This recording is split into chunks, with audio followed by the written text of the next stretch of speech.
जय गुरुदेव, जय गुरुदेव,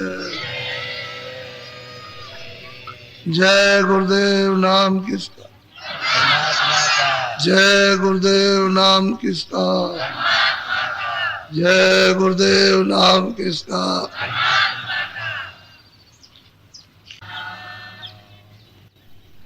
तो बच्चियों, ये मन बहुत काल और जुगों से सूरत के साथ लगा दिया गया। जब सूरत सतलोक से आई, नीचे उतार करके लाया गया, तो सहदल कमल में इन सब को साथ कर दिया, मन को भी, बुद्धि को भी, चित्त को भी और अहंकार को। ये सूरत के साथ लगा दिए गए। फिर ये नीचे उतर करके आए अंडलोक में, वहां भी इसके साथ और बखेड़े लगा दिए गए। 10 इंद्रिया, रजोगुण, तमोगुण, सतोगुण, ये और उनके साथ कर दिए। जब यहाँ आ गए तो ये 5 तत्वों का खोल, जल, पृथ्वी, अग्नि, वायु, आकाश का बना हुआ ये मसाले का ढांचा इसको लगा दिया। अब इतने दूर दराज जा करके और इसके जाल में फंस गए। मन जो हो गया इंद्रियों का रसिया हो गया। किसी ने रोकथाम पर की नहीं। कोई रोकते होते, इनको मना करते होते तो कभी कभी रुकता। तो ये मन हमेशा आजाद रहा, जो चाह सो किया। अब इसको वापस जाने में मरना है, तो कहता है मैं मरूंगा नहीं, अब मुझसे वापस नहीं जाया जाता। मैं कैसे जाऊं, इनको कैसे छोड़ूं? मेरी आदत पड़ी हुई है इन बाहर के विषय विकारों में, भोगों में, तो ये छोड़ता नहीं है। और बगैर मदद मिले हुए मन इन विकारों को छोड़ नहीं पाएगा।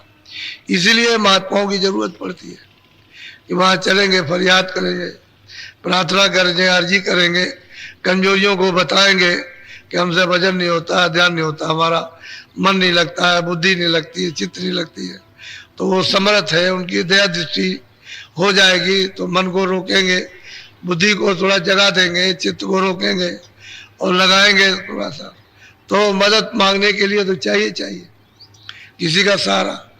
और बिना सहारे के कुछ करोगे तो कुछ पता नहीं चलता।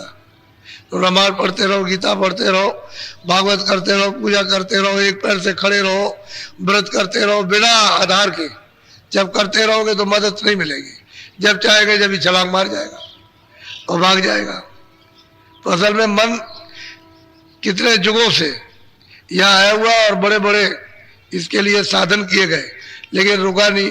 ऋषियों का भाग गया, मुनियों का भाग गया, तपस्वियों का भाग गया, ज्ञानियों का भाग गया और लग गया विकारों में। ये तो बिना महापुरुषों के ये बस में नहीं आता।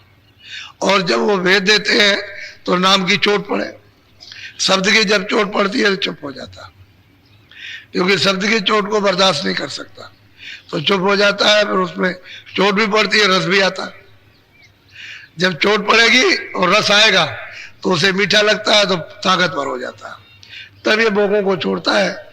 बिना नाम की, शब्द की कमाई के मन बस में कभी आ ही नहीं सकता, क्योंकि और साधन तो सब छुट्टा है।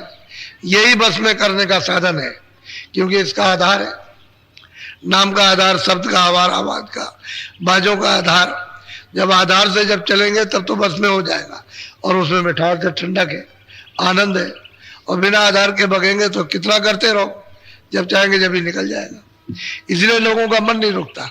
तो मन बड़ा फोरेबी है, जाली, धोखेबाज, बेईमान, वादा खिलाफी करेगा, भाग जाएगा, लगेगा नहीं, सब काम करेगा।